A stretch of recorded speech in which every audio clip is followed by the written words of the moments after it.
Welcome back to Robert's Reviews. If you haven't seen my last video, I'm sorry about the lighting. It's not my fault.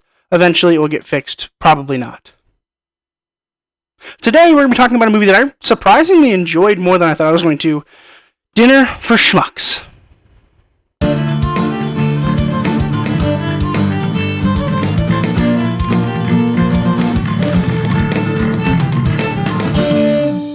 Dinner for Schmucks was released in 2010. It was written by David Guan and Michael Handelman. It was directed by Jay Roach.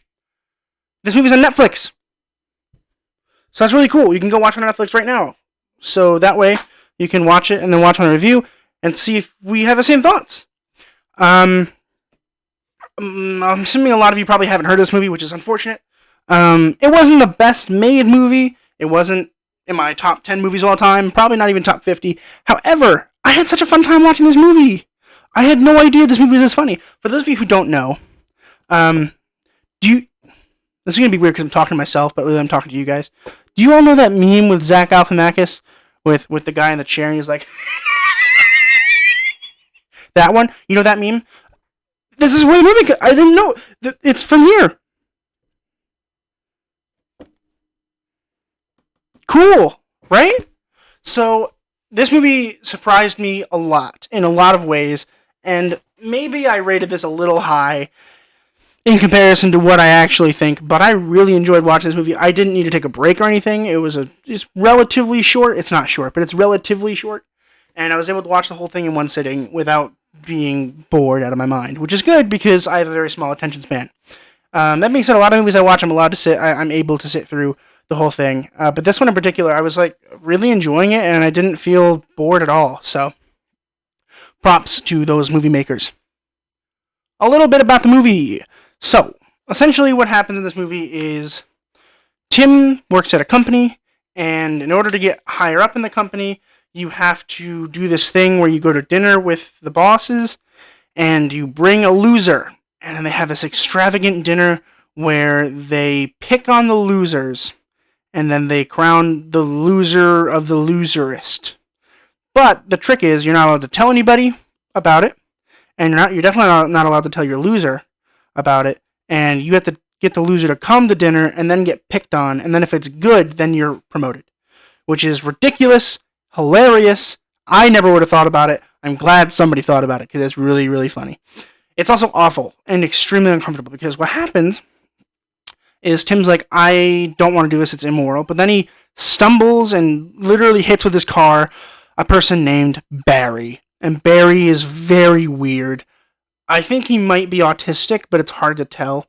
I mean, you never just call someone autistic for no reason. You're not supposed to. But based on the movie, you can kind of tell there's something wrong. I think he's probably autistic. But anyway, after his wife left him for a reason that I will remain unnamed. It's a funny reason. Watch the movie to find out why. It is very entertaining.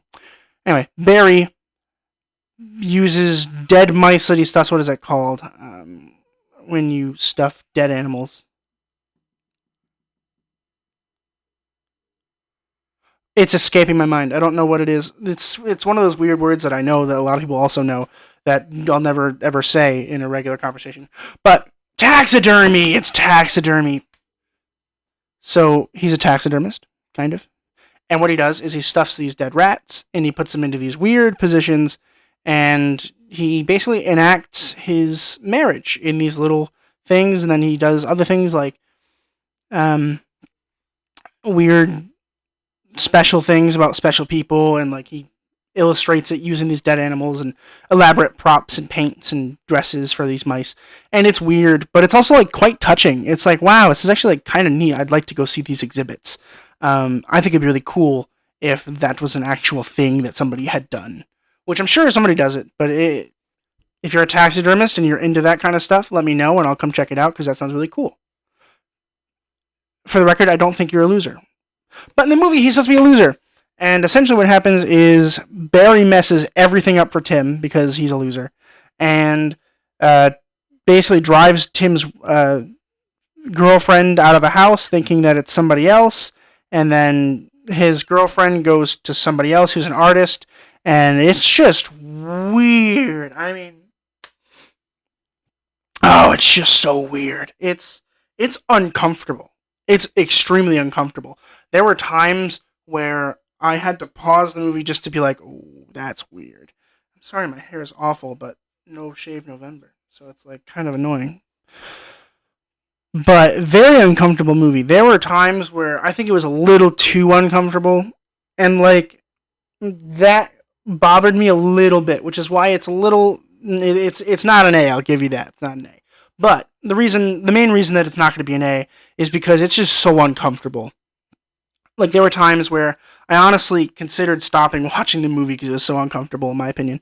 It's not uncomfortable to the point where like you feel weird, really. It's just like it's so wrong, but you're laughing at it too. So then you feel bad. It's uncomfortable, but also some of the funniest stuff that I've seen all year. So it's, in my opinion, it's one of Steve Carell's funniest roles, which for me is okay. Steve Carell's a funny guy. I mean, The Office is insane. I love The Office. I watch The Office like every day. Well, actually, I haven't watched it in a couple of months now because I've been watching this kind of stuff, which is kind of the point of the YouTube channel, so I can watch other stuff that isn't The Office. But, I mean, Steve Carell's dramatic stuff is way better, but this is hilarious. And Paul Rudd is a hidden gem. I mean, he came out of nowhere and just rose to the top in so many good movies and films and amazing parts. And I really do think that he's going to stand the test of time as one of the greatest actors of all time. And this movie shows that as well. So let's talk about the actors for like 3 minutes, and then I'm going to wrap it up with my review. Steve Carell as Barry. Again, one of his funniest roles. I think this was probably an easy one for him to play. It seemed like everything would just roll off the tongue. I'm assuming a lot of it was improv as well. It really was funny. If you want to watch this movie, watch it for Steve Carell and Paul Rudd. I mean, Steve Carell is a gold mine of comedy and really is able to pick up on Paul Rudd's cues and like is just able to backfire, pop, while also maintaining a relatively realistic, dramatic personality. And it's really cool. Paul Rudd as Tim. Paul Rudd is the god of playing funny characters. And what I mean by that is characters that are normal but witness the funny. He's good at that. That is one of his very many good things at. Talents. Yeah, that's the word. He's able to play a background character. He's not really a background character, but in a sense he kind of is a background character where he's just a normal guy and just these weird things happen to him. And he's so funny with the way that he reacts. I mean, most of acting is reacting anyway, but he is so good at just knowing when to move his face and knowing when to say his line. It's perfect. It really is quite amazing. Zach Galifianakis as Thurman. So that's where the meme came from, that one. So really great job. He isn't in a lot of scenes, but the scenes that he is in, it's really funny. He has this thing where he thinks that he can like mind control Barry, and Barry believes him. Barry's like, oh my god, he's in my brain. But like really, Barry's just dumb and he'll believe anything. But Thurman is a funny character. I really enjoyed having him there. If Thurman was there for any longer than he was in the movie, I would have been slightly annoyed. But he wasn't. He was there for the perfect amount of time, and it was reasonable for me to believe that he was a normal human being. Jermaine Clement, as Kieran. So Kieran is this really crazy, weird artist who sculpts with the human body and uses his own self a lot. And he's weird. He's very weird. But the reason I included him on the list is because he and Julie have like a little weird thing. I'll mention that in a second. But I wanted to mention him as well because I thought he did a really fantastic job. I don't really think I've seen him in anything else, but I think he's probably pretty good in other stuff. He's really wicked funny in this movie, and I enjoyed every minute that he was on screen. I didn't think I was going to like him at first sight. I was like, oh, he's going to be that character that I don't enjoy. But no, I really did enjoy this character, and I had a good time watching him. Stephanie Sostak, I think it's pronounced, as Julie. Julie was a really cool character because I didn't think I was going to like Julie. I was the kind of person that was like, I kind of hope Julie leaves Tim's life because I don't really give a crap about Julie. But towards the end, I realized, oh, she's got like a little sweetheart. She's one of those characters where like you kind of learn to love. And I really did enjoy her character. And she aided in a lot of the uncomfortableness because Every time that Barry would, screw something up for Tim, Julie was always there to like not witness it. She was always like, "Why are you doing that?" And Barry's gone, and Tim's like, "Well, Barry," and she's like, "Barry is a normal human being, and you're just being crazy." So it's really fun to see that dramatic tension there, and I really did enjoy her performance. Well, without further ado, this movie gets a B+. And a B+ is, I think, generous, because it probably isn't a very good movie in general. If you're a moviegoer who only goes to critique films, you're probably not going to enjoy this movie as much as I did. I watch movies for entertainment value as well as to critique them on their movie-going business. So I really did enjoy this movie. I had a great time watching this film. It's funny. It's relaxing. It's one of those ones that I talk about where you just want to open a bag of popcorn and sit back with some friends. I wish that I had watched this with some friends. I feel like watching this with Jake and Cody and the guys would really, really be funny. It's a fun movie that I really did enjoy. I didn't expect this to be as funny as it is, and I really had a good time. That's all for me. Make sure you subscribe, because not all people are subscribing, and it's so sad. And I have a link in the description for my IMDb page where you can check out all the movies that I've reviewed, although you can just watch them on here. My reviews are not there, just the list is there of my reviews.